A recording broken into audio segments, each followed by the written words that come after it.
Say yes and. Agree, don't deny. Accept offers and gifts. Be specific. Listen fully. Accept the reality given to you. Go with the flow. Share focus. Give and take. Silence can be powerful. Commit 100%.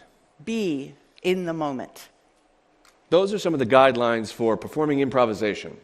Those also happen to be some of the guidelines for being with a person who is living with Alzheimer's. My name is Mundy Carter. I have a degree in philosophy and theater, so I can really think about not working. I met my wife, Karen, while performing improv. My name's Karen Stobie. I love performing, but I'm lousy at memorization, so I took up improv 30 years ago. My dad, Manfred, passed away from Alzheimer's disease in October of 2000, and my mom, Virginia, has been living with Alzheimer's for the past 13 years.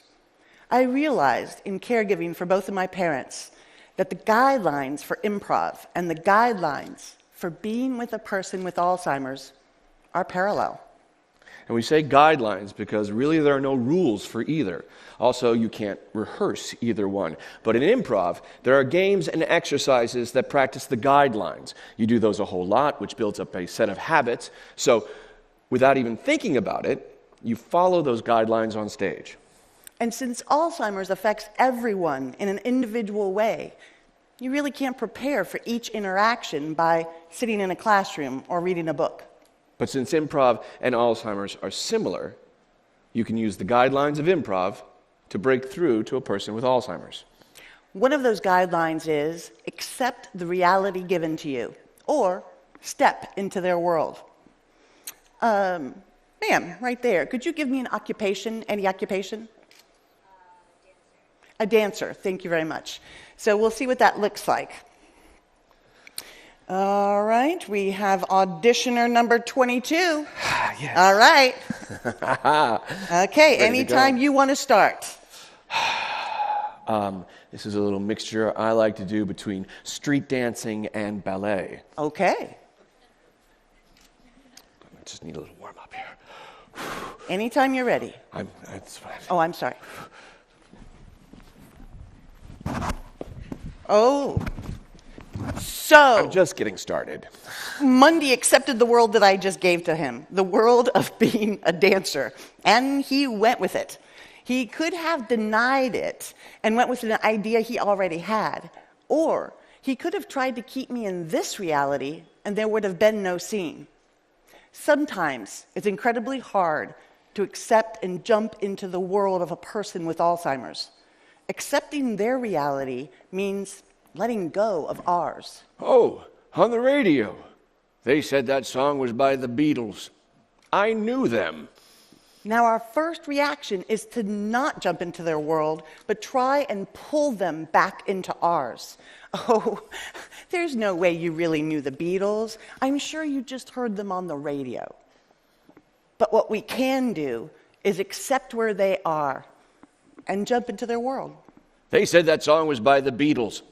I knew them. Wow, that's amazing. Tell me about it. It was amazing, but there were all these girls screaming all the time. It was a little frightening. Stepping into their world provides a launching off pad that is positive instead of a response that is negative. It provides a connection you can talk about, have a conversation. An extension of stepping into their world is going with the flow. Let's see that first scene of a dancer, and we're going to extend it to see going with the flow. All right. See, we have auditioner number 439. Yes. Are you ready? Yes, I am. Go right ahead. It's a combination of street dancing and ballet. Great. Great. Wow. We've never seen that here before at the National Academy of Ballet. I know. It's new. It is new. Yes. I like to explore the world of incompetent dancing. Oh, we're going to put a big check right next to you Wow. for that. That was great. Cutting edge. You are. Thank you. Going with the flow. Going with the flow is really the crux of improv, being spontaneous, really accepting and being ready for whatever comes your way. You never know what the next moment might hold. And you know, that's exactly the same for being with a person who has Alzheimer's. Be ready and accepting for whatever comes your way. Go with the flow. To allow going with the flow, improvisers practice saying yes and. Now, it's crucial to commit to saying yes and, not yes but, because really no one wants a big but on stage. You want to say yes and. Sir, I imagine I have an object in my hand that you took a picture of. What is it? Softball. Softball. Okay, this is a tough hitter. All right. All right, here's the ball. I'm behind the plate. I don't, whatever you pitch is going to be, you're just going to have to do your fastball. Yes, and I'm going to sneak a little spit on it. Yeah, good idea. Good. Yeah, because this softball tournament, boy, this team from Pizza Hut is really tough. Yeah, I know. 2, 3, 4. Okay, that wasn't good. Oh. The guideline of yes and is so that there aren't a lot of no's on stage. No's stop the flow. No's disagree. No's deny others' ideas. No's make it not so interesting. I want to go home. Yes, and tell me about your home. Oh, I grew up on a goat farm. They were fainting goats, so difficult to milk. Yes and provides agreement. It provides validation, even empathy. Persons with Alzheimer's are receiving no's in different forms all the time, whether they're actual verbal no's, mental no's, or physical no's. Oh, no, Mr. Carter, your room isn't down this way, it's over there. Oh, look at your shirt, Mr. Carter, let me fix that. You can't even button it right anymore. Oh, you know what, Mr. Carter? Let's seat you down in a wheelchair because we don't want you to fall when you're going to the dining room. No, no, no. So for a person living with Alzheimer's, the word yes can feel really good. Let's look at a caregiving situation, but this time I won't follow the guidelines of improv.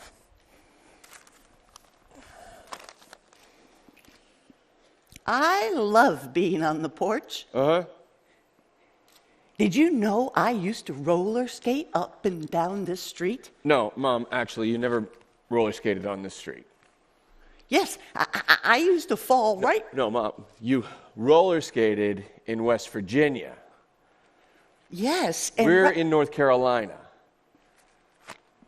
Betty's house is No, right. Mom, Betty's house is in West Virginia. You moved in here with us years ago.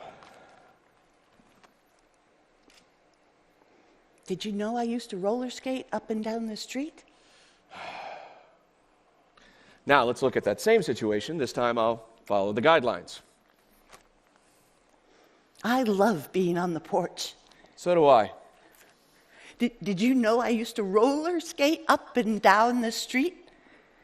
Yes, and I bet you were a good roller skater. Oh, not really. I used to fall all the time, but I loved it. My friends had roller skates too. Oh, so you all roller skated up and down this street? Yes. Together. Up and down this street. Would you like to roller skate with me sometime? I would love to. Right now, there are 5.3 million people living with Alzheimer's disease. By the time my generation, the baby boomers, reach their peak in 2030, there'll be over 8.4 million people living with the disease.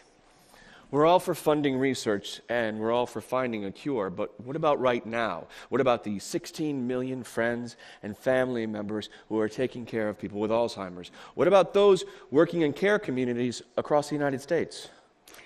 This approach is not a solution to every issue that comes about with Alzheimer's disease, yet we know it can help those who are struggling day to day to find connection, to have relationship, and for everybody to have a better quality of life.